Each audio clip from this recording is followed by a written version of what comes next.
오늘 이제 모세의 출생 이야기인데요. 그 전에 애굽 왕 바로 왕이 세 가지 인구 억제 정책을 썼다 했지요. 이스라엘 인구가 계속해서 불어나니까 이거 뭐 걷잡을 수 없이 불어나니까 하나님께서 막 복을 부어 주시니까 바로 왕이 이제 두려움을 가져가지고 안 되겠다. 저것들 숫자를 좀 줄여보자. 그래가지고 첫 번째 뭘 시키고 중노동, 강제 노동을 시키고 두 번째 산파들을 시켜서 뭘 이렇게 사내 아이들을 뭐 하고 죽이라 명령하고 그런데 이것도 저것도 다 안 되니까 마지막으로 어떤 명령을 내립니까? 나일강에다 빠져 죽이라. 왜냐하면은 히브리 산파들한테 시켜놨더니 말도 안 듣고 이제는 애굽 사람에게 이제 자기 백성에게 직접 이제 바로가 명령을 내립니다.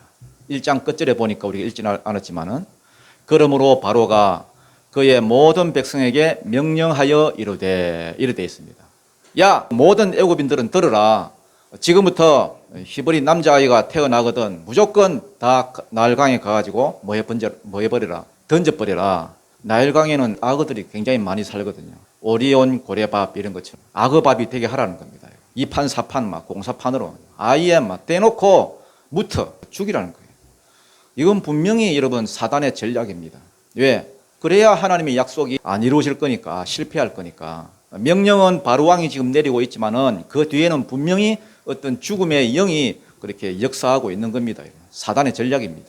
그러나 사단이 이제 미처 생각지 못한 게 뭐냐? 하나님이 일하신다는 걸 몰랐습니다. 사단은 죽이면 끝난다고 생각했는데 하나님은 안 그래요. 하나님의 지혜가 세상 지혜를 덮어버립니다. 오히려 그 죽음의 힘을 뒤집어 가지고 역이용해 가지고 두 번째 약속을 이루어냅니다. 다 죽어야 될 즈음에 하나님이 한 구원자를 준비하셨습니다. 이스라엘 백성을 구원해낼 모세를 준비시키고 태어나게 하셨습니다. 지금 바로 왕으로 봐서는 이 나일강이 지금 자기의 목적을 이루는 장소잖아요. 자기의 목적을 이 나일강 가지고 지금 이루려고 하잖아요. 그런데 자기의 목적을 이루는 바로 그 나일강에서 바로가 가장 두려워하는, 사단이 가장 두려워하는 모세가 건짐을 받았습니다. 이 굉장한 일 아닙니까? 굉장한 그 아이러니죠. 지금도 마귀는 계속해서 하나님의 사람들을 죽이려고 합니다. 하나님의 일을 안 하는 사람들은 모르겠지만은 하나님의 일을 하겠다는 하나님의 사람들을 이게 사단 마귀가 계속해서 죽이려 들입니다. 사역도 못하게 만들고 막 태클 걸고 넘어뜨리고 죽이고. 그러나 하나님의 사람은 죽지 않습니다. 왜? 하나님이 보호해 주시니까. 사명 이루어야 되기 때문에. 나일강은 여러분 죽음의 강 아닙니까? 다 죽는 강인데 거기서 건짐을 받았어요. 기적이죠. 다 죽는 강인데. 지금도 사람들이 여러분 절망이고 무슨 지금 뭐 죽을 상황이고 죽을 것 같고 세상이 다 말하기는 뭐 위기다 하는데 성도는 위기 아닙니다, 여러분. 하나님 의지하고 사명 딱 붙들고 나아가면은 죽음도 그거 별것 아니에요. 오히려 그때가 하나님이 일하실 때입니다. 사명이 그를 살려내는 거예요. 고린도전서 10장 13절에 보면은 사람이 시험을 받을 때에 감당할 만한 시험을 주시고 만약에 감당치 못할 경우에는 뭘 주신다? 피할 길을 주신다. 지금 여러분이 어떤 시험 중에 있든지 어떤 어려움이 있든지 이거 한 가지만 딱 붙들면 돼요. 이 시험은 내가 감당할 만한 시험이다. 감당치 못할 시험은 안 주신다. 만약에 감당치 못할 시험 같으면은 하나님께서 반드시 피할 길을 주실 것이다. 그러면은 어떤 시험도 이기고 승리할 것입니다. 이스라엘 백성도 보십시오. 감당치 못할 시험이 막 오니까 이건 다 죽는 거잖아요. 이거는 감당 못할 그런 시험이 오니까 피할 길을 주시지요. 구원해 주시지요.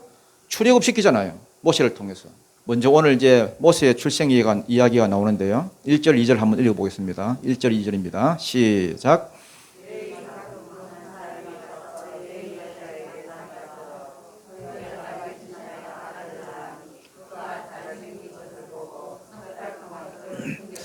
예, 레위 가족 중 한 사람이 가서 레위 여자에게 장가들어. 여기 보니까 레위 지파 이름은 나오는데 사람 이름은 안 나와요. 그런데 출애굽기 6장에 가보면은 누군지 이름이 나옵니다. 출애굽기 6장 20절 한번 보십시오. 출애굽기 6장 20절 한번 읽어보겠습니다. 시작.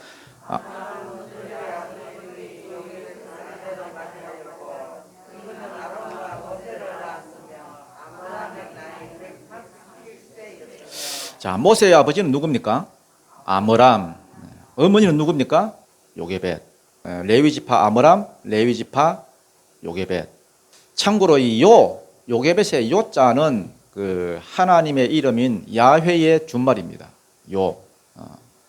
요게벳은 하나님의 영광이 충만하다 이런 뜻이거든요. 근데 이게 참 재미있는 게 출애굽기 40장 그 마지막에 가보면은 뭘로 끝나는 줄 아세요? 성막 안에, 성막을 지어 놓으니까 성막 안에 하나님의 영광이 충만한 것으로 끝나요. 처음부터 이 요게벳이란 이름 안에 이 출애굽의 이 스토리가 어떻게 끝날지를 딱 이렇게 단서가 이렇게 숨겨놨습니다. 단서를 숨겨놨습니다. 아버지는 아므람, 어머니는 요게벳. 그런데 촌수가 희한합니다. 아버지의 누이 요게벳 이렇게 되어 있습니다. 쉽게 말해서 누구하고 결혼했습니까? 자기 고모하고 결혼했습니다. 그래서 누구를 낳았습니까? 여기는 아론과 모세만 나오는데 그 위에 누이 미리암이 또 하나 있습니다. 제일 큰 딸이 미리암, 둘째가 이제 아론, 9살 차이 나요. 그 세 번째가 모세입니다. 아론보다 3살 적습니다. 그러니까 누이 미리암보다는 이제 12살 적지요. 요게벳이 임신을 했습니다. 임신을 했는데 뭐라고 기도했겠습니까? 여러분 같으면 여러분이 요게벳이라 칩시다. 뭐라고 기도했겠어요? 하나님, 딸 주세요. 딸 주세요. 왜? 아들이 나오면은 나일강에 빠져 죽여야 되니까. 딸 달라고 기도했을 겁니다. 그런데 이게 뭐 낳고 보니까 아들이었습니다. 기도가 이루어졌습니까? 안 이루어졌습니까? 안 이루어진 것 같습니다. 하나님의 섭리만 싹 빼버리면은 기도가 전혀 안 이루어졌습니다. 아들이 태어났습니다. 아들이면 뭐 어떻게 해야 됩니까? 나일강에 가서 죽여야 됩니다. 퐁당퐁당 애를 던지자. 이거 해야 됩니다. 그런데 부모가 어떻게 했습니까? 죽였습니까? 안 죽였습니다. 분명히 산에 아이가 나왔는데 죽여야 하는데 이렇게 안 죽였어요. 왜 안 죽였습니까? 애가 잘생겼더라는 거예요. 아니 도대체 얼마나 잘생겼길래, 그리고 이러면 금방 태어난 애가 여러분 잘생겼다? 이해가 가지 않습니다. 여러분. 저도 이 딸 둘이 저기 파티마 병원에서 태어났는데 첫째는 다행히 제가 가서 봤고요. 둘째는 바빠가지고 스페인에 있었기 때문에 못 가봤습니다. 태어나서 한 달 후쯤이나 그렇게 한 달인가 막 좀 훨씬 지났을 겁니다. 그렇게 가봤고요. 근데 이제 둘째는 좀 지나서 이제 가보니까 뭐 좀 나은데 첫째는 여러분 방금 태어나서 가보니까 여러분 이걸 뭐라고 표현해야 되지 이건 쪼글쪼글한 게 여러분 쭈글망태도 아니고 여러분 완전 막 이게 막 실망이 확 털도 막 나고요.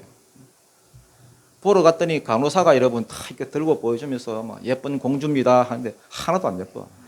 진짜 이상하게 생긴 거예요. 그래서 지금 정이 막 안 가려고 했습니다. 그런데 세월이 가니까 애가 이제 사람같이 생겨지는 게 점점 예뻐지는 게 지금은 이제 마음에 들죠. 모세도 여러분 방금 태어난 애가 얼마나 잘생겼길래 애를 숨겼다? 뭐 이해가 잘 안 가죠. 그런데 사도행전 7장에 보면은 그 이유가 나와요. 사도행전 7장. 이게 서대반의 설교인데요. 사도행전 7장 한 20절 한번 읽어보겠습니다. 시작.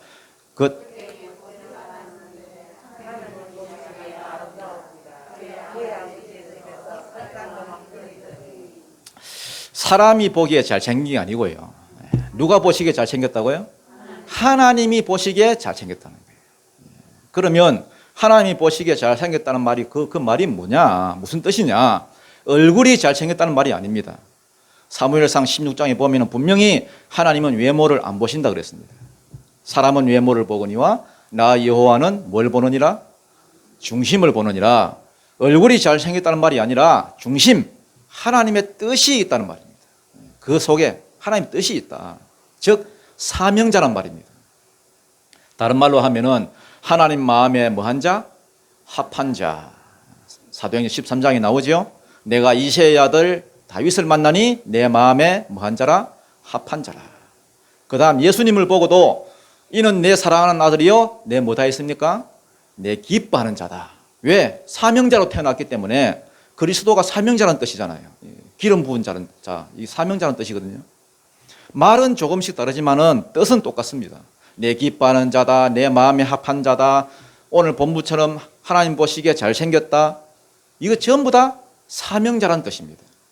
모세가 하나님 보시기에 잘생겼단 말은 모세가 사명자란 말입니다. 여러분도 사명 붙들 때에 하나님께서 딱 보시기에 잘생겼다, 기뻐하는 자다. 무슨 일에 이 모세가 사명자냐? 첫 번째 약속은 이제 이루어졌으니까, 큰 민족 됐으니까, 두 번째 약속인 가나안 땅을 주시기 위해서 이스라엘을 애굽 땅에서 인도해내서 가나안까지 인도해주는 요 일을 맡은 사명자다, 이런 말입니다. 그래서 보는 눈이 여러분 굉장히 중요합니다. 어떤 사람을 볼 때는 보는 눈이 있어야 됩니다. 히브리서 11장에 보면은 믿음으로 모세가 났을 때에 그 부모가 뭐한 아임을 보고 아름다운 아임을 보고 안 죽였다, 이렇게 되어 있거든요. 아이의 아름다움을 봤다는 거예요. 누가? 부모가. 우리도 이런 자세가 필요합니다. 아이들을 볼 때에 뭐 예쁘다, 못생겼다 그런 것만 보지 말고요, 하나님의 시각으로 그 아이의 미래를 바라봐야 됩니다. 장차 이 아이가 어떤 일에 쓰임받을까? 부모에게 필요한 게 이거예요. 자기의 욕심을 막 거기다 투영시켜가지고 욕심을 막 성취하는 그런 수단으로 볼 것이 아니라 이 아이를 통해서 하나님이 어떤 일을 행하실 것인가. 여러분도 아이들을 바라볼 때요, 아름다움을 보십시오. 어떤 엄마들은 그래요. 허드가 떠면서 여러분, 우리 애 예쁘죠? 우리 애 뭐 잘생겼죠? 애가 뭐 다 그거지 뭐. 잘생겨봐야 뭐 애가 애지 뭐. 안 그래요? 자기 눈에 예쁜 걸 보는 게 아니라 하나님 보시기에 아름다운 걸 봐야지. 하나님 보시기에 무슨 뜻이 있을까? 이 애를 통해서. 하나님의 시각으로 보는 눈이 있어야 됩니다. 특별히 저 같은 목회자나 혹은 뭐 주일학교 교사들 혹은 뭐 부모님들, 항상 사람을 바라볼 때 중요한 게 뭐냐? 그 영혼의 잘생김을 봐야 됩니다. 그의 아름다움을 보는 거예요. 내가 보기에 아름다운 것이 아니라 하나님 보기에 아름다운 걸 보는 거예요. 마귀는 어때요? 마귀 못생긴 것만 봐요. 사람을 볼 때 실수하는 것만 보고, 약점만 바라보고, 단점만 바라보고, 저 사람 어떻다, 저 사람 못생겼다, 쓰레기 같은 소리만 떠들고 돌아다니고, 이 마귀 사촌 같은 사람입니다. 지금도 내가 어떤 사람을 바라볼 때에 볼 때마다 자꾸 미운 점이 보이고 단점이 보이고 그러면요, 한 번쯤 그 사람만 바라볼 것이 아니라 한 번쯤 의심을 해봐야 됩니다. 혹시 내가 마귀의 눈을 가졌나? 진짜 하나님의 사람들은 그 사람의 잘생긴 것만 봅니다. 아름다움을 바라보고 그 안에 담긴 하나님의 뜻을 바라보고, 특별히 여러분 교회에 새신자들이 딱 나왔을 때에 그 사람들의 그 아름다움을 바라보고요, 장차 이분을 통해서 하나님이 어떤 일을 행하실까, 하나님이 어떤 일에 이분을 사용하시려고 그러나, 그걸 보시기 바랍니다. 이걸 바라보려고 하면 뭐가 필요해요? 믿음의 눈이 필요합니다. 믿음의 눈. 믿음의 눈으로 바라봐야 돼요. 그래야 보입니다. 그래서 히브리서 11장에서도 말하기를 믿음으로 모세의 부모는 이 아이가 아름다운 아임을 보고, 이렇게 되어 있습니다. 믿음의 눈으로 보니까 보이더라는 거예요, 이 아름다움이. 여러분 생각해 보십시오. 애들이지 뭐 실수투성이고 뭐 다 뭐 애들이 그렇잖아요. 뭐가 아름답겠어요? 믿음의 눈으로 보니까 아름다운 거예요. 믿음의 눈 없으면 절대 안 보입니다. 뭘 믿어야 되느냐? 믿음의 어떤 그 실체가 중요한데요, 히브리서 11장이 믿음장인데 히브리서 11장에 나오는 모든 믿음은 다 그 근거가 뭐냐? 하나님의 약속된 말씀입니다. 믿음의 근거가 뭐라고요?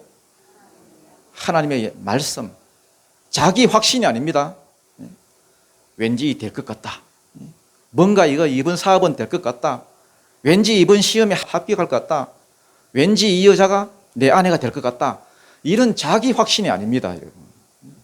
자기 확신이 아니라 뭐라고요? 하나님의 하신 말씀, 확실한 언약의 말씀입니다. 그래서 히브리서 11장 1절에 보면은 믿음은 바라는 것들의 뭐요?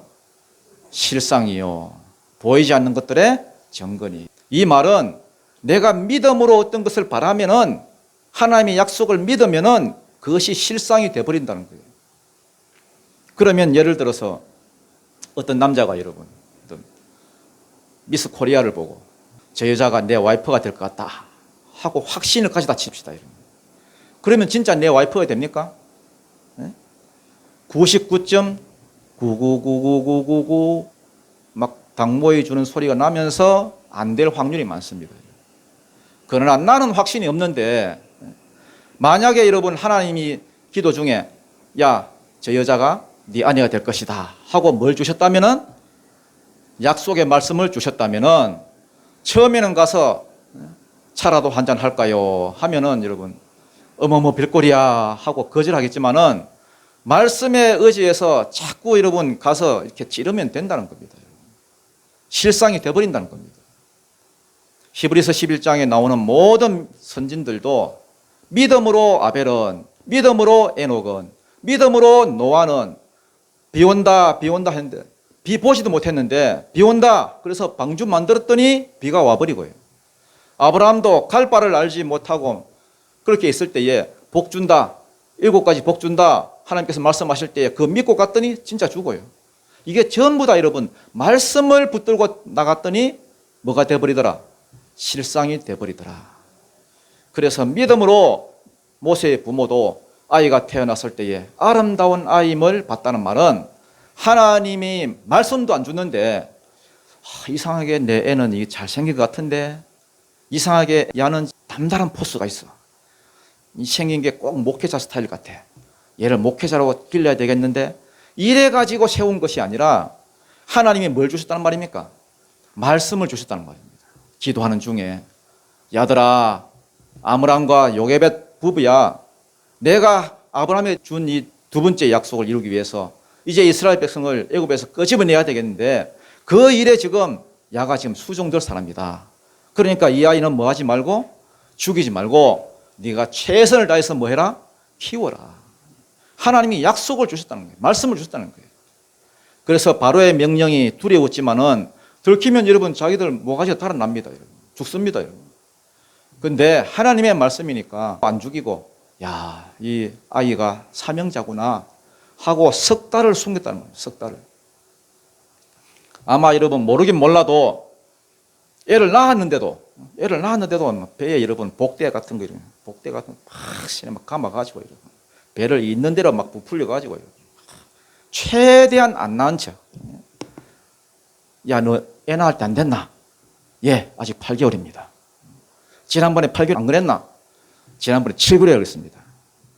아닌데. 막 이래 싸면서 이러.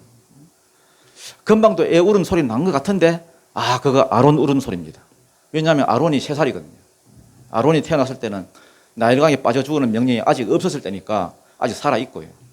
아론 울음 소리입니다. 이런 식으로 여러분 사기치가면서 여러분 막 얼버무리 가면서 석 달을 키웠다는 겁니다. 그런데 3절과 4절입니다. 3절과 4절 시작.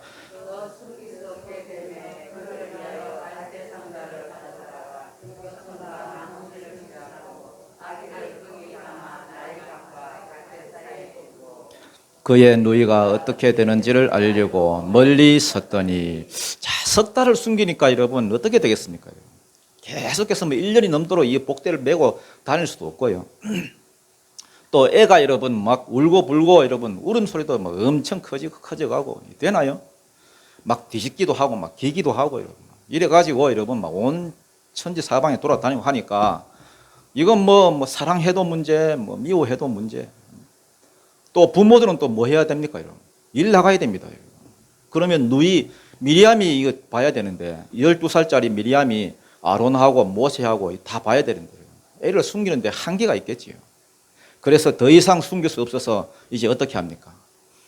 갈대 상자를 가져다가 역청과 나무진을 칠하고 아기를 거기 담아 나일 강가에 그 갈대 사이에 두고 이렇게 되어 있습니다. 이 갈대 상자가 파피루스입니다. 파피루스. 이 파피루스는 갈대라기보다는 일종의 그 작은 대나무 같은 거예요. 그래서 이것 가지고 애굽 사람들이 뭐 종이도 만들고요. 종이도 만들고 신발도 만들고 가방도 만들고 심지어는 배도 만듭니다. 이게 큰 배는 아니지만은 조그마한 뗏목 정도는 이렇게 만듭니다. 이 파피루스를 가지고 이제 물이 들어가지 못하도록 안팎으로 이렇게 역청은 여러분 콜타르입니다. 콜타르. 아스팔트 위에 까는 시커먼 거 있잖아. 이런 거. 석유에서 나오는 거. 이 이제 콜타르예요. 역청이에요. 역청을 이게 바르면 물이 안 들어오니까 이게 파피루스 가가지고 이런 모양을, 배 모양을 만들어 가지고요. 안팎으로 역청을 칠해서 상자를 만들었다는 거예요. 그걸 나일강 어디에 두었다고요? 갈대밭 사이에. 파피루스 사이에 딱 이렇게 끼워놨다는 거예요. 여러분, 이집트 왕자 그 애니메이션을 보면은 그 첫 장면에 여러분 굉장히 스릴이 있지요. 갈대 상자가 막 떠내려오고요. 그걸 또 여러분 누이가 막 따라가고요. 또 악어가 막 으슬렁으슬렁 막 다가오고. 그런데 이걸 보면은 여러분 그게 엉터리라는 것을 볼 수 있습니다. 갈대 상자를 어떻게 했다고요? 끼워놨다는 거예요. 끼워놨다. 왜 갈대 사이에 끼워놨을까요? 왜? 따라해 보십시다. 하나님께 맡겼다. 하나님께 맡겼다. 여러분 한번 생각해 보십시오. 이 사랑스러운 애를 이 나일강에 던져야 되는 이 부모의 심정이 어떻겠습니까? 얼마나 두렵겠어요. 불쌍하기도 하고 두렵기도 하고. 그런데 두려움이 밀려올 때는 여러분 초점을 딱 하나님께 둬야 흔들리지 않습니다. 사람이 여러분 주식을 하거나 예를 들어서 뭐 어떤 투자를 할 때에 한 번씩 보면은 크게 실패하는 사람들이 있죠. 그 여러분 왜 그런지 아세요? 평소에는 그 실패를 이렇게 잘 안 하는데 실수를 안 하다가요. 한번 크게 꼬라박을 때 있어요. 그 이유가 뭐냐? 딱 두 가지 경우입니다. 두 가지 경우. 욕망에 사로잡혀 있거나 아니면은 두려움에 사로잡혀 있거나. 이 두 가지 경우에는 여러분 절대 결정하면 안 됩니다. 첫째는 욕망에 사로잡혔을 때. 내 안에 지금 욕망이 막 큰 거 한 거 해야지. 두 번째는 두려움에 사로잡혔을 때. 여러분 사업하시는 분들 잘 들으십시오. 절대 중요한 결정 내리면 안 됩니다. 반드시 실패합니다. 많은 사람들이 여러분 욕심이 있는 상태에서 결정을 내리고 여러분 사기 당하는 게 다 그런 거 아닙니까? 뭐 2배로 튀겨주겠다.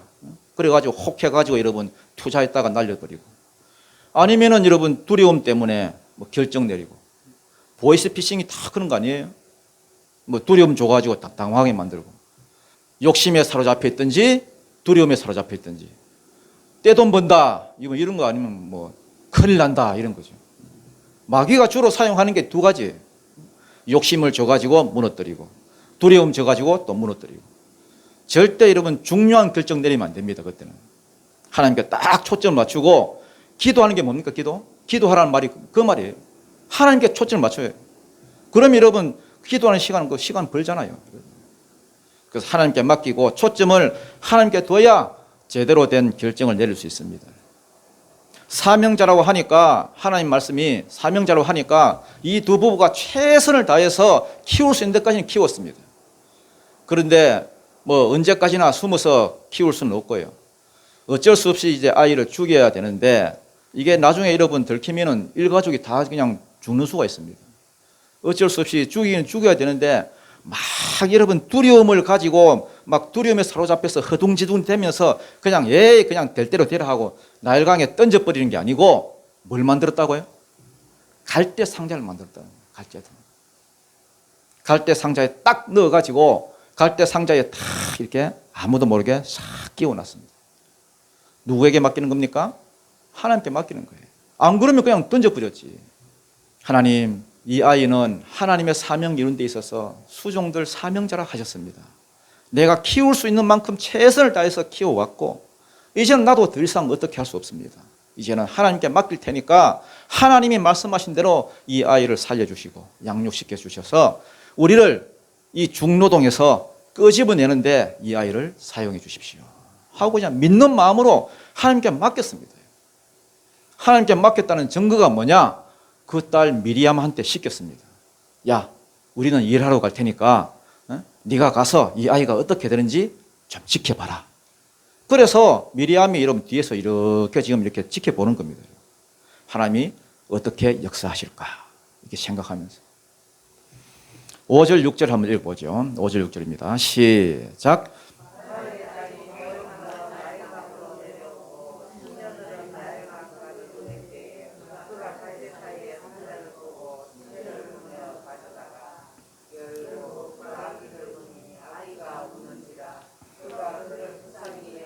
이는 히브리 사람의 아이로다.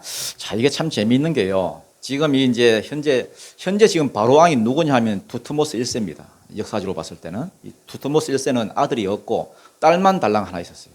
이게 이제 하셉수트란 이 여자인데요. 하셉수트. 오늘 이 공주입니다. 아들이 없고 이제 무남 동류다 보니까 여대로 이제 크기만 하면은 이제 뭐가 됩니까? 이제 여왕이 되겠지요. 그런데 그렇게 안 하고요. 자기 아버지가 투트모스 1세니까 이제 자기 남편을 투트모스 2세로 만들어 가지고 공식적인 왕으로 이제 세우는 거예요. 그리고 그 둘 사이에 딸이 하나 있었는데 그 딸이 죽었어요. 일찍 죽고 그 다음에는 자식이 없는 상태입니다. 아픔이 있는 상태입니다. 아픔이 있는 여자. 이 공주가 이제 목욕하러 이제 나일강에 나왔지요. 여러분, 나일강에서 목욕한다는 것은 일종의 제의식이에요. 제의식. 그 당시 나일강은 신적인 존재잖아요. 나일강이 자기들한테 뭐 먹을 것과 곡식 주고 뭐 온갖 좋은 것을 다 주니까 나일강을 신으로 모셨어요. 나일강이 신입니다. 나중에 여러분 하나님이 열지양을 내리시면서 그 첫 번째로 나일강을 그냥 피로 만들어 버리잖아요. 그것은 애굽의 신들을 지금 벌 주는 거예요. 그래서 이제 나일강이 신이란 뜻이고요. 그래서 지금 깨끗하게 지금 목욕 재개를 하면서 이제 몸을 정결케 하는 신 앞에서 그런 의미가 있겠지요. 안 그러면 여러분 뭐 하려고 바로의 딸이 목욕하러 나일강까지 나왔겠습니까? 왕궁에서 그냥 씻지요. 그래서 평소에는 왕궁에서 씻었겠지요. 그런데 제의식을 행하려 하다 보니까 씻다 보니까 뭐를 발견합니까? 갈대 상자를 발견합니다. 야, 가져와 봐라. 그래서 뚜껑을 딱 열어보니까 누가 있었습니까? 모세가 있었습니다. 보는 순간에 여러분 모세가 뭐 했다 했습니까? 울었다 했습니다. 타이밍도 참 희한하죠. 하나님께서 다 맞춰가지고 그 순간 울도록 만들었습니다. 우니까 공주가 어떤 마음이 들었습니까? 불쌍한 마음이 들었습니다. 불쌍히 여긴다 이 말이 미완료로 되어 있습니다. 계속해서 보자마자 계속해서 막 불쌍한 마음이 한 번도 아니고 계속해서 올라오는 겁니다. 근데 보자마자 지금 히브리 아이인 줄 알았다 있다 했지요? 히브리 아이인 줄 알았습니다. 히브리인과 그 애굽인들은 피부색부터 다릅니다. 애를 보니까 방금 태어난 애가 아니고 한 석 달 정도는 기른 것 같아. 그러면 이제 죽여야 되는데 보는 순간 막 불쌍한 마음이 확 올라오니까 여러분 저 아버지가 분명히 죽이라 명령을 내렸음에도 불구하고 안 죽이고 그래요. 딱 보니까 부모의 심정을 헤아렸던 것 같습니다. 얘 부모가 얼마나 이 아이를 죽이는 게 얼마나 안타까웠으면 이렇게 안 죽이고 이렇게 키우다가 이 갈대 상자에 탁 담아가지고 이렇게 버렸겠노. 그러면서 여러분 왜냐하면 자기는 여러분 자기 딸이 죽어봤잖아요. 그래가지고 자기 딸이 죽은 경험이 있으니까 이때 아마 자기 딸 생각이 났던 것 같습니다. 그래서 계속해서 그 마음 가운데 그 아이를 향한 불쌍한 생각이 일어났고요. 저 아버지가 그렇게 죽이라 명령했는데도 살리고자 하는 마음도 있었고 나중에 양자로 삼아야 되겠다는 그런 생각까지 들었습니다. 이게 여러분 우리가 보기에는 이 우연인 것 같지만은 이게 하나님이 지금 일하시는 겁니다. 나일강이 여러분 6,000km가 넘는 강입니다. 그 가운데 갈대 상자를 발견한 것도 이게 참 기적이고요. 딱 봤을 때에 에이 히브리 아이네 하고 목졸라 그냥 안 죽이고 불쌍한 생각이 탁 들도록 마음을 움직이신 것 이것도 여러분 하나님의 일하심입니다. 멀리는 아브라함에게 하신 그 약속을 이루어 주기 위해서 가까이는 석 달 전에 요게벳에게 하나님께서 주신 그 약속 그거 지키기 위해서 하나님이 지금 일하시고 계시는 겁니다. 미리암이 다 그걸 지켜보면서 하나님이 지금 일하고 계시는구나. 그래서 공주에게 다가갔습니다. 7절부터 9절까지 읽겠습니다. 7절부터 9절 시작.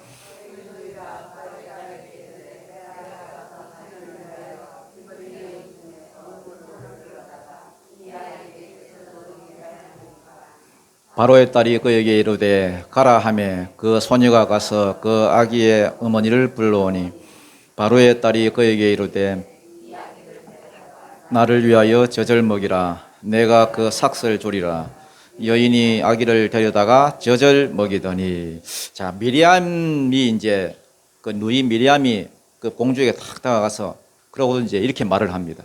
공주님, 제가 가서 히브리 여자를 불러와서 젖을 먹이게 하리까. 그랬더니 그렇게 하라 했습니다. 허락을 했습니다. 여러분 이게 참 저는 이게 보니까 이게 쉽게 이게 이해가 안 되는 게 왜 이렇게 쉽게 허락을 했을까요? 공주가 여러분. 왜냐하면 그 모르는 여자인데. 그래서 내가 알아보겠다 안 그러고 애굽 사람들한테 알아보겠다 안 그러고 여러분 이 랍비들의 글에 보면요. 이 성경 말고 성경은 아닌데 이 성경 그 주변 이야기를 이렇게 모아놓은 랍비들의 문헌이 있습니다. 이걸 이제 역사가 요세푸스가 이렇게 인용을 했는데요. 거기 보면은 이 공주가 먼저 이제 애굽 여자 중에서 이제 유모를 알아봤답니다. 이제 젖이 나오는 그런 여자를 구해서 젖을 물렸다고 되어 있습니다. 그런데 애가 젖을 몇 번 이렇게 쭉쭉 빨더니 이 맛이 아닌데 하고 단식 투쟁을 벌였던 것 같습니다. 몇 번 그러면서 자꾸 오니까 당황해하고 있는데 미리암이 나타나가지고 이건 성경 내용은 아닙니다. 랍비들의 문헌이에요. 히브리 여자를 불러서 젖먹이 하리까 하고 물었다는 겁니다. 왜냐하면 젖을 안 먹으니까 그래 알아서 알아봐라 이렇게 했다는 거예요. 근데 누구를 불렀습니까? 저거 엄마를 딱 불렀습니다. 저거 엄마가 와가지고 젖을 딱 물리니까 그래 이 맛이야 하고 여러분 젖을 그냥 잘 빨거든요.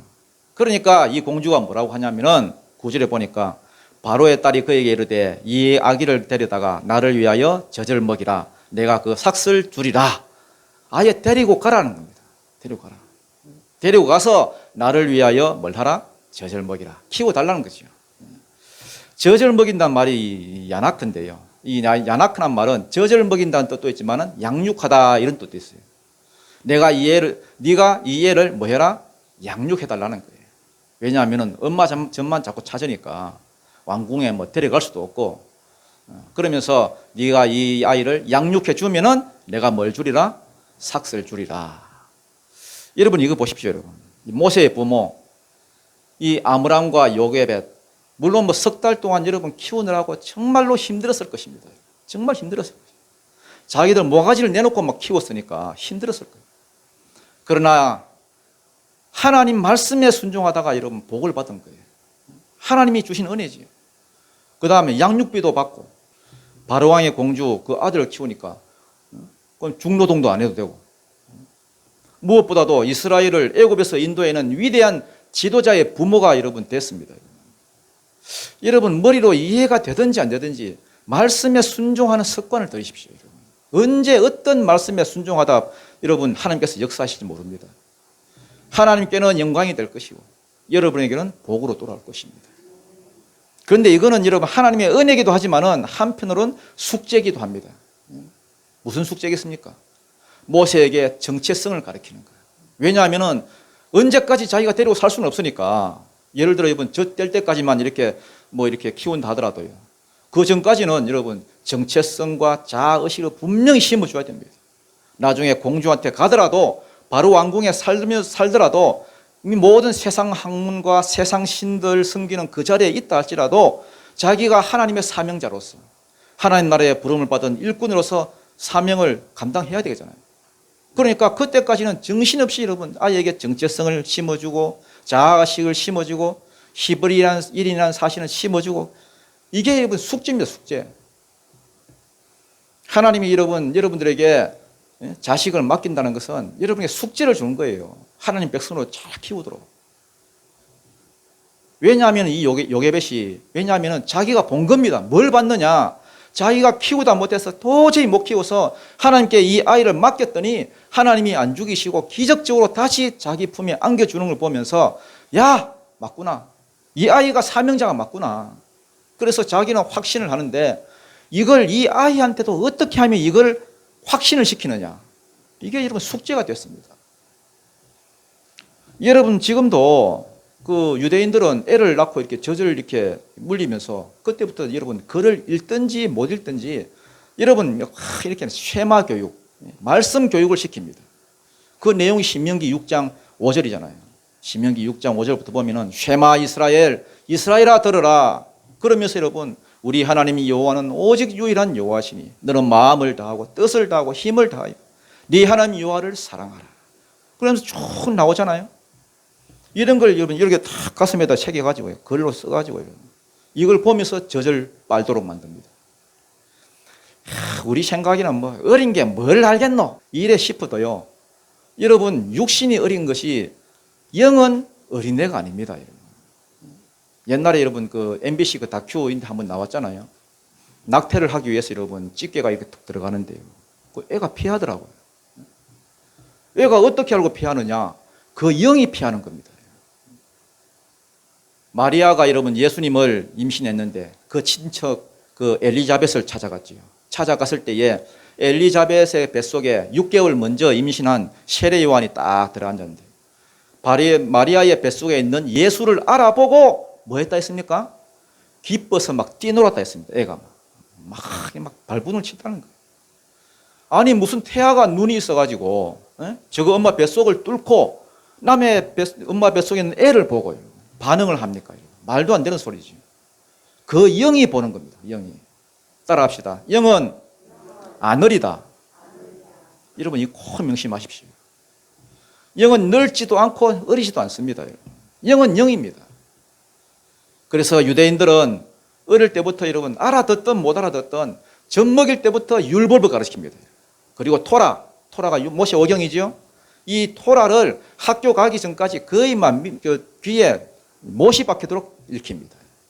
그때는 아직 율법도 없었을 때인데 요게벳이 계속 가르치는 거예요. 야, 너는 히브리인이다. 너는 히브리 사람이다. 네가 나중에 커서 애굽인하고 너하고 피부색을 한번 비교해봐라. 이러면서 여러분, 너는 다르다. 히브리인이다.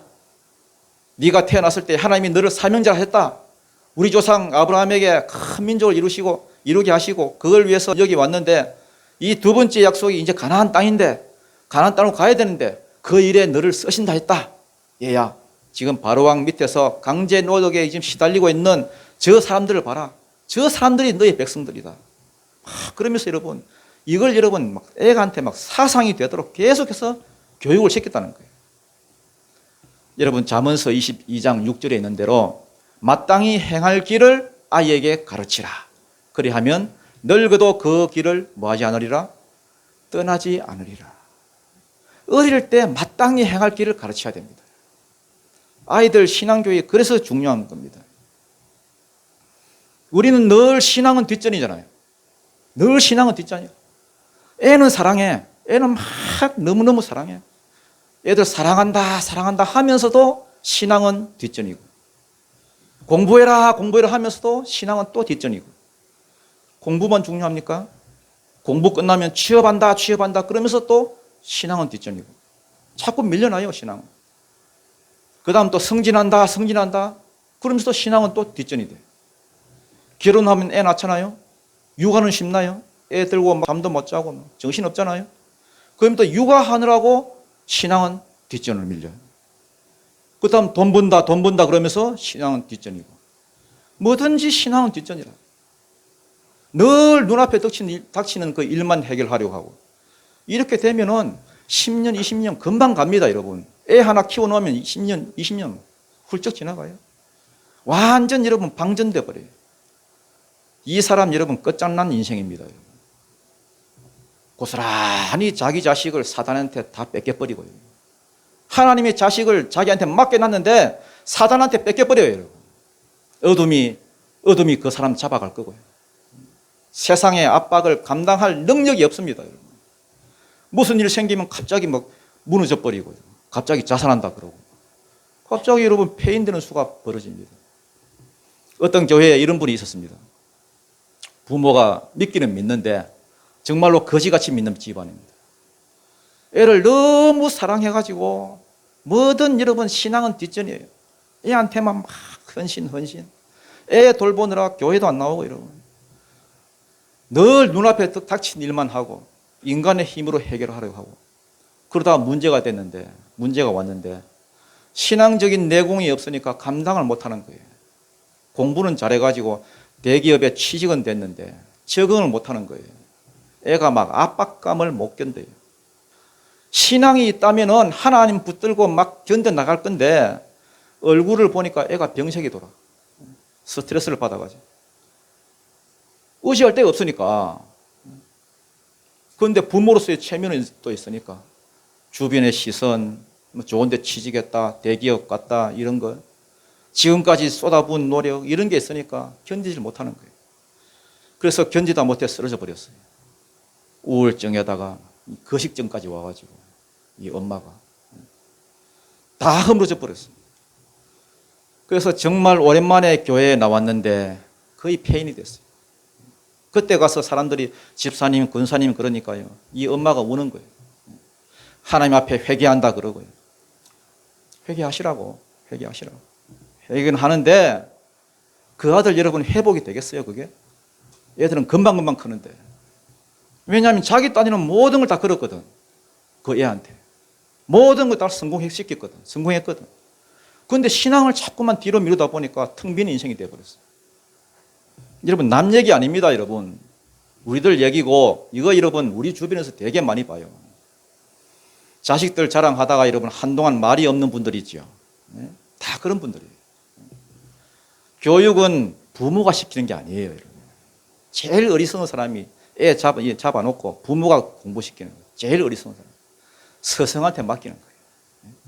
왜냐하면 잘못된 방향으로 교육시킬 가능성이 커요. 왜? 사랑하는 마음이 너무나 크기 때문에. 스승한테 맡겨야 돼요. 때로는 회초리 좀 들고요. 마땅히 행할 길을 가르쳐야 됩니다. 제일 좋은 스승이 누굽니까? 하나님께 맡겨야 돼요. 하나님께 맡기면은 베스트가 되어서 돌아옵니다. 여러분. 탕자의 비유 보십시오. 자기가 붙들고 있을 때는 논팽이였는데, 탕자였는데 맡기고 풀어놓으니까 하나님이 변화시켜서 그냥 다시 돌려보내주잖아요. 다시 돌아오잖아요. 모세도 마찬가지예요. 내가 쥐고 막 있을 때는 석 달을 못 넘겼어요. 그냥 내 아들에 불과했지만은 맡겼더니 이스라엘의 구원자가 되잖아요. 맡겼더니 바로왕의 공주가 정부에서 돈을 대줘가면서 여러분 싹스를 줘가면서 자기 아들 키우잖아요. 세상에 누가 여러분 젖먹이는데 여러분 싹스를 줘요. 그리고 다 키우고 나니까 정부에서 데려가잖아요. 10절입니다. 10절 시작. 그 아기가 자라매 바로의 딸에게로 데려가니 그가 그의 아들이 되니라.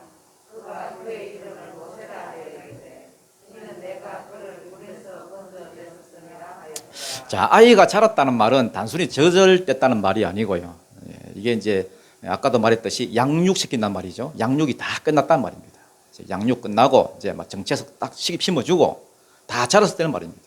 그래서 그 아이가 자라매 바로의 딸에게로 데려가니 여기 있습니다. 자기 아들 딱 내놓았는데 자신이 있는 거예요. 자신감이. 정체성 이미 딱 심어줬고 어디에 내놔도 자신감이 있는 거예요. 그랬더니 그가 그의 아들이 되니라. 양자로 삼았다는 말이죠. 그가 바로왕의 공주지요. 그가 그의 이름을 모세라 하여 이르되. 이 모세란 말은 히브리어가 아닙니다. 애굽의 언어입니다. 그래서 모라는 말은 이제 물이라는 뜻이고요. 우세스란 말은 건져내다, 구원해내다 이런 말이거든요. 그래서 건져냄을 입었다는 말입니다. 그래서 우세스. 모세란 이름은요, 운명 같은 자기의 그 모세의 경험이기도 하지만은 자기의 사명이기도 합니다. 사명. 이스라엘을 건져낼 사명이 있잖아요. 우연이라기보다는 하나님이 계속해서 확신을 주는 겁니다. 공주가 애를 데리고 가서 이름을 짓는데 물에서 뭐 했다? 건져냈다. 이름을 지은 겁니다. 물은 세상을 가리킵니다. 물은 세상을 가리키기도 하고 환난을 가리키기도 하고 세상에서 환난에서 건져낸 자란 말입니다. 앞으로 자기가 이름을 해나가야 될 사명하고도 딱 일치해요. 어떻게 우연하게 이름을 짓는데 공주가 그렇게 짓겠습니까? 그래서 여러분 자기 친모한테도 자꾸 그 정체성에 대한 말을 듣고 또 양부모한테도 여러분 이름을 지으면서 다시 한번 이게 새겨지는 거예요. 모세 원래는 죽을 수밖에 없는 운명이었잖아요. 태어나자마자 날강에 빠뜨려서 죽을 수밖에 없었는데 하나님의 특별한 섭리로 건져주면서 이 말하자면 사명 때문에 살아난 거예요. 사명이 있었기 때문에 살아난 거예요. 자기 자신만 구원받은 것이 아니라 이스라엘의 구원자로 쓰임받을 이 아이이기 때문에 사명이 그를 살려냈습니다. 저는 여러분 한 사람 한 사람이 모세 같은 사람이 되기를 원합니다. 우리도 죽음에서 건짐을 받았죠. 이제 다른 사람을 위해서, 다른 사람을 건지기 위해서 살 수 있는 하나님의 사명자가 되기를 바랍니다. 그러면 어떠한 죽음의 강 가운데서도, 어떠한 위기 가운데서도 사명이 여러분을 살리실 것입니다. 사명이 여러분 가정을 살릴 것이고, 사명이 여러분 자식을 살릴 것이고, 사명이 다 해결합니다. 저와 여러분에게 이런 은혜가 있기를 주님 이름으로 축원드립니다.